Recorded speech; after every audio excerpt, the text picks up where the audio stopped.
Participativni proračun, ki so ga v občini Krško prvič uvedli v lanskem letu, je sistem razporejanja dela proračunskega denarja na način, da pri določanju o njegovi porabi sodelujejo občanke in občani, ki sami določijo, katere naložbe so v lokalni skupnosti najbolj nujne in kako želijo prispevati k izboljšanju kakovosti življenja v občini.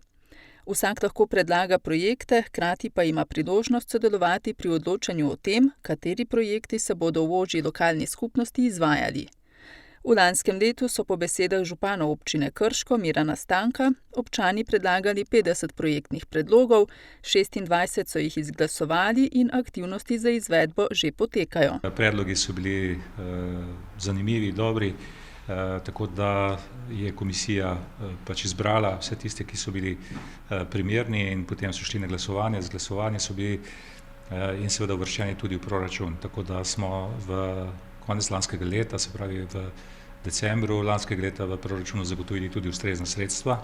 Sedaj pa potekajo aktivnosti za samo izvedbo, ki ne je bila dokončana nekje do maja letošnjega leta. V proračunu občine Krško za leto 2021 bo za participativni proračun predvidenih 140 tisoč evrov.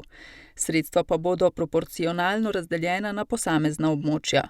Krški župan ocenjuje, da je bila zamisel participativnega proračuna med občani dobro sprejeta. Nekaj smo dobili tudi izkušenj, ki smo jih upoštevali že pri sestavi letošnjega razpisa, tako da se povečuje tudi vrednost sredstev, ki so na voljo za posamezen projekt iz nekdanjih 5 tisoč na 10 tisoč evrov. Seveda je zato potrebnih še nekaj izkušenj, verjetno bo še kakšno leto poteklo, da se bomo morda odločili tudi za kaj višji del. Še zmeraj ostaja 7 področij s po 20 tisoč evri. Ja, ravno v tem je bila težava, da je bilo veliko projektov, ki so taki drobni, ki pa zahtevajo veliko truda tudi in vložka občinske uprave v delu, lahko rečem v izgubi časa, zato svetujem, da bi se ti manjši projekti povezovali. Lahko pa tudi rečem, da smo lansko leto naleteli na primer, ko v času glasovanja, ko so se tisti predlagatelji, ki so resnično želeli, da projekt pride v izbor, potrudili in so tudi, tako bom rekel, lobirali, da so dobili čim večje število glasov.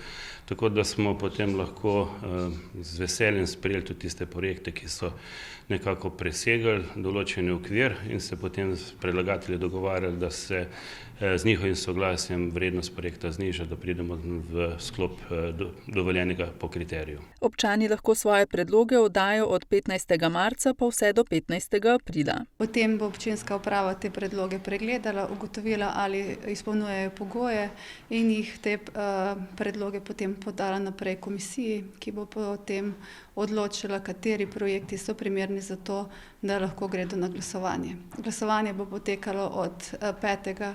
junija do 12. junija, se pravi, možno bo preko spletne strani glasovanje in pa v občinski upravi, se pravi v stavbi občinske uprave, ker se bo na glasovalnici lahko glasovalo za projekt, za katerega se bo posameznik odločil.